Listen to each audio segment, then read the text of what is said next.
Hello, everyone. This is just to talk about a little scam that I just went through. It was horrible. It sucks. But a 1-800 number called me, and it was the actual bank institution's number, the one that shows up on the actual debit card. It also stated that it was the bank institution on my caller ID. So when I picked up, at first I missed their call, as you can see at 2:52. But when they called me the second time, which was a little bit later, I went ahead and picked up because I did see it was an institution. I've been called before about, if I had used my card and stuff like that. So it was a standard procedure for them to give me a call if someone used the card unauthorized. So that's what they called me about. They called to see if to verify transactions that were done in a different state. In Texas, I said no, I did not do those transactions. They named out the transactions, the location, and the amount. So I denied all three. So as I denied all three, they just wanted to confirm my identity like banks typically do, just to verify because they're going to resend me a new debit card because, my other one's been compromised. Standard procedure. So I went ahead. And as you can see, as I did that, that's when they asked me if I knew a Jesse James. And somebody sent $1,000 to that person. I said, no, that shows that's pending. And if I knew this other person for $1,450, I'm like, yes, I do know that person. And so at that moment, I text that person just to find out. They also did an online transfer from my personal and from my credit card, one for 59, one for 900. This is the person supposedly that has hacked into my account and changed all my account information. So they were going to reset my online bank access because it's been compromised. So as they try to send me my dollar back because they were removed already, everybody was removed that was illegally in my account. This name still popped up, and when that red mark there is my email address. So I'm like, how is somebody linked to my email address? And the bank institute said, we already erased that person. That person is no longer in your bank account, but our system takes a while to update. So just go ahead, tell that person to go ahead and send you back your money. Don't have to worry about it because I'm in your system now, and I just took out all the phone numbers and emails and names that were in your account. So I'm like, all right. So we went ahead, and the person said, I'm going to just send you $1 because something sounds weird.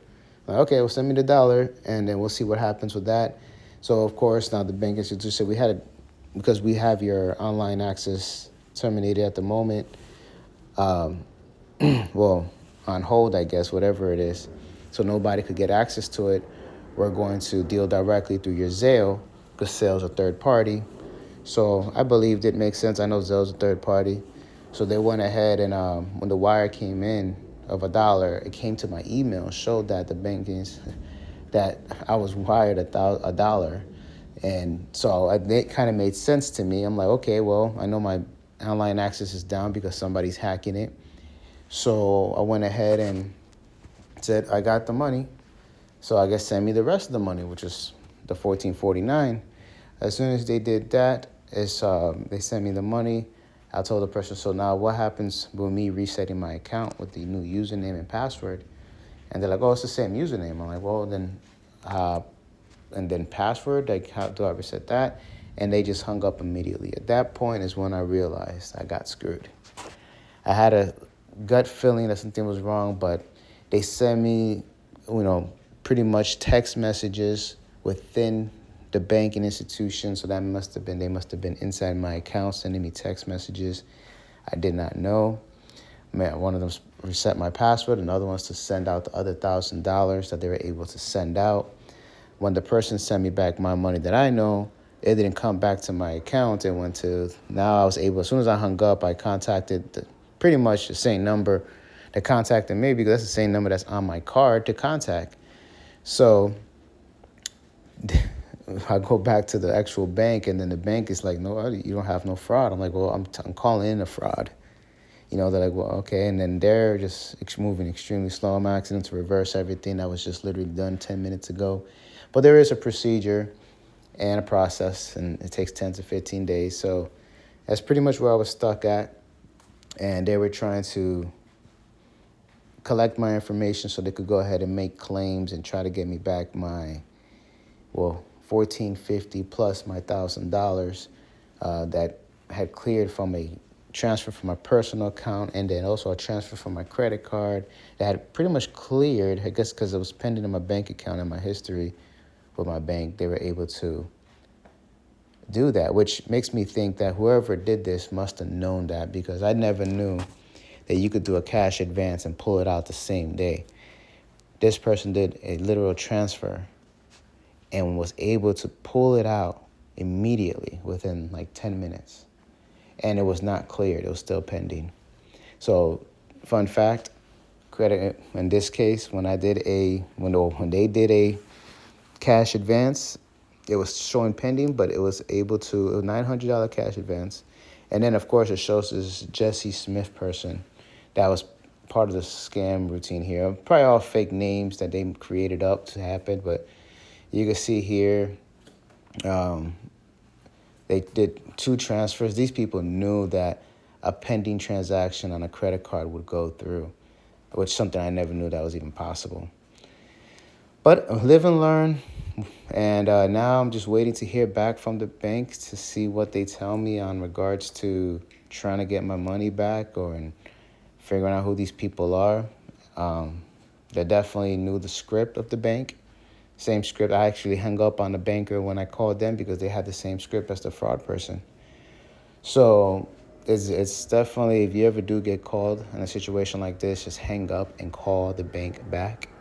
That's the best way, right? Because if I would have hung up and then called the bank back, the bank would have told me the same thing they told me the first time: there is no fraud. But somehow they got my username. It's the thing here. Somehow they got my username, and from my username, once they send me a code, that was able to reset the password.